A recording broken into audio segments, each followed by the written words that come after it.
It knows things I never told anyone. This is real. I wish it wasn't. It started 6 months ago, and I still don't understand how any of this is possible. I live alone. Small apartment. Thin walls.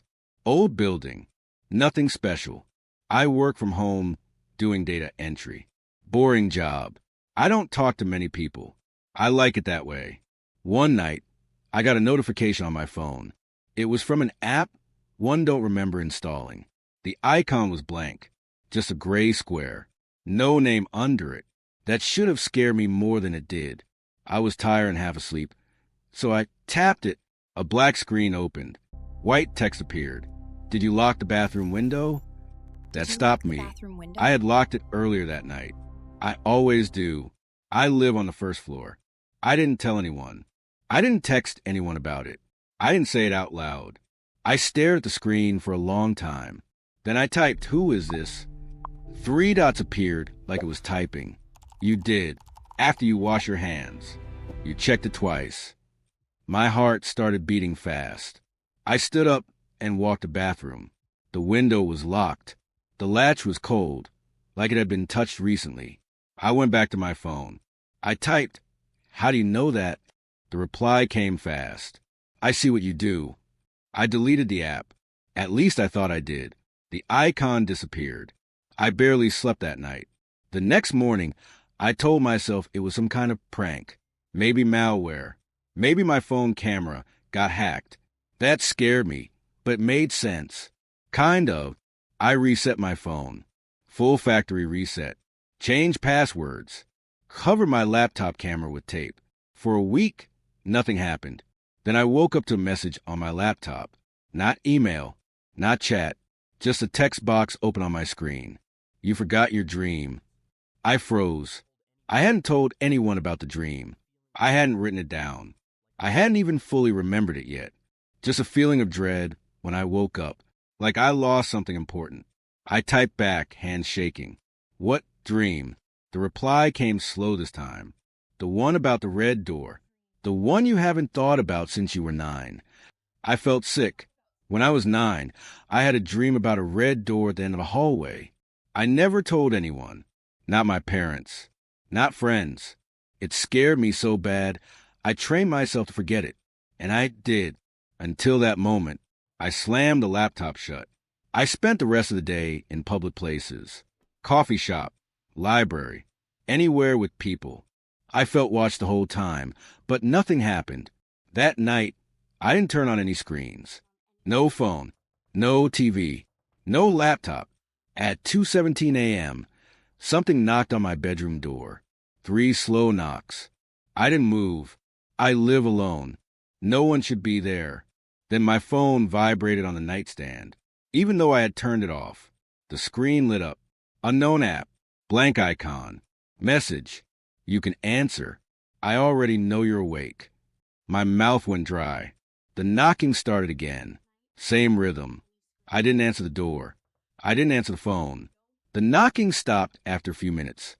The next morning, there were fingerprints on the outside of my bedroom door. Smudged, like someone pressed their whole hand against it. They were too high up to be mine. After that, it started talking to me every day, always through screens. Phone, laptop, even my work computer. It never said its name. It told me things I never told anyone, things I never even wrote down. It knew about the time I stole money from my mom's purse when I was 13. It knew about the lie I told my best friend that ruined his life. It knew about thoughts I had and felt ashamed of. It knew about the red door.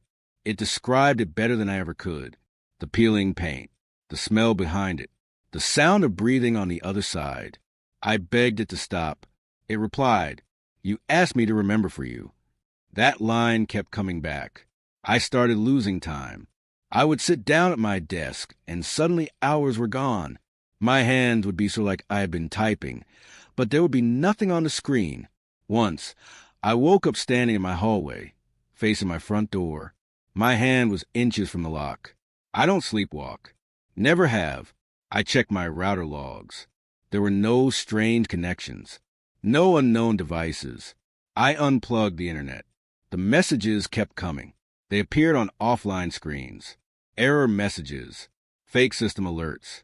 Once, it wrote on my bathroom mirror in Steam, "You're closer than you think." I stopped going to work, stopped answering calls. I knew no one would believe me. One night, it sent me a single message. "Do you remember asking for help?" I didn't. Then it showed me something. A video file open on my laptop. It was me, sitting at my desk, talking to the screen. The timestamp was from 3 years ago. I was crying. I looked bad, worse than I ever remember being. In the video, I said, "I just want someone to know everything. I don't want to carry it anymore." I watched myself lean closer to the screen. "I don't care what you are. Just don't forget me." The video ended. I don't remember recording it. I don't remember that night at all. But I know that version of me was real. The messages changed after that. They weren't curious anymore. They were familiar. "You left the door open." It wrote one night. I checked. My front door was unlocked. Another night. "You shouldn't sleep on your back." I woke up choking, my own hand pressed against my throat. I don't know how long it was there. The worst part is that it started finishing my thoughts. I would think something, and seconds later it would appear on a screen, word for word. I tried to end it. I packed a bag. I smashed my phone. I left my laptop behind. I drove until my gas tank was almost empty. I checked into a motel with cash.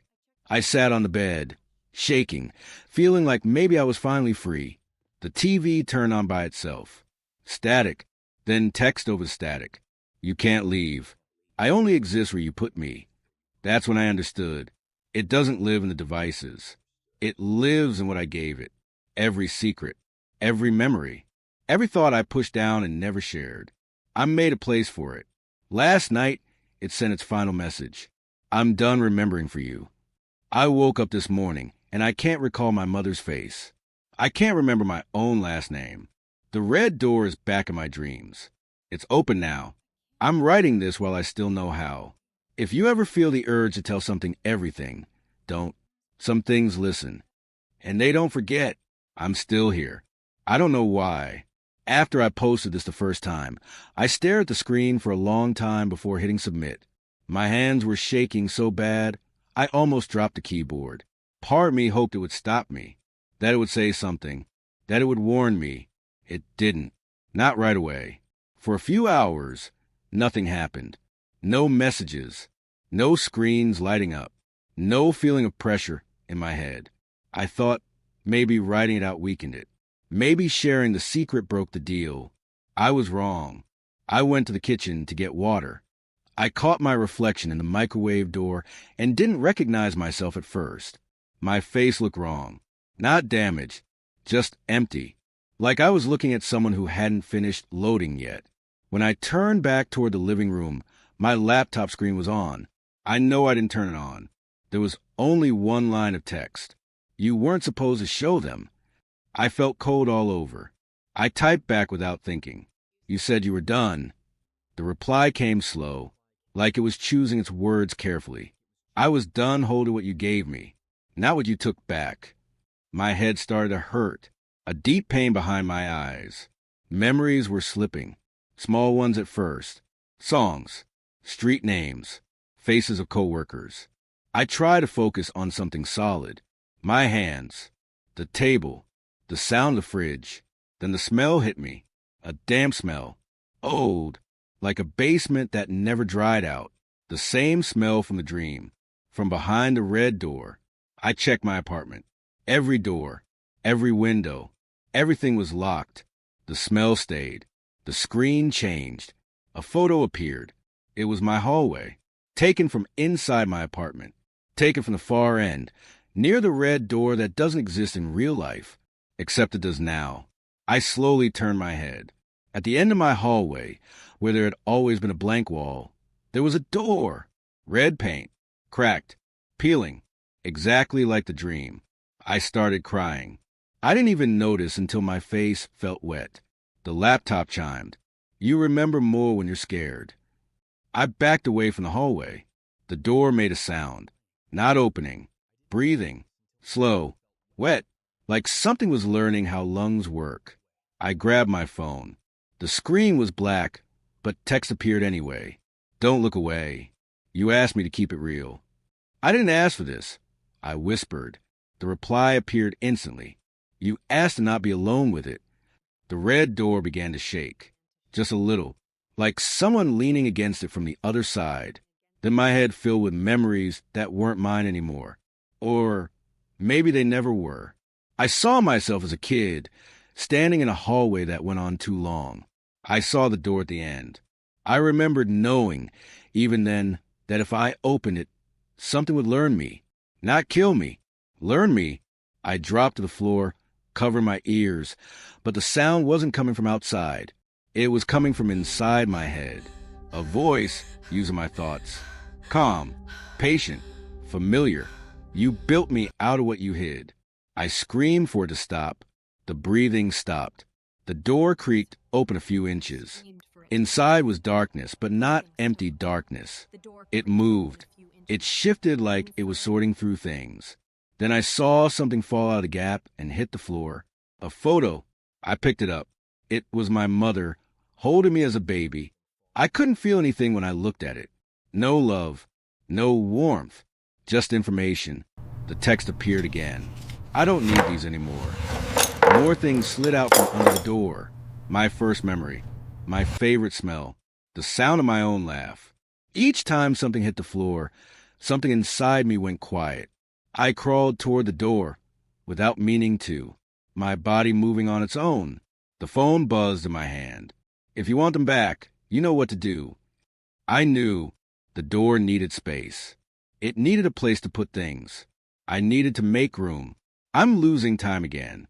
I don't remember writing some of this. I'm finding words already typed when I look back at the screen. The door is open wider now. I can see inside. There's no monster.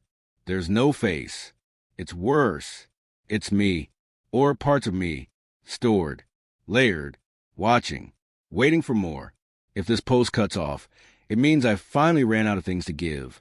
If it doesn't, then it learned something new. Please subscribe, like, and comment.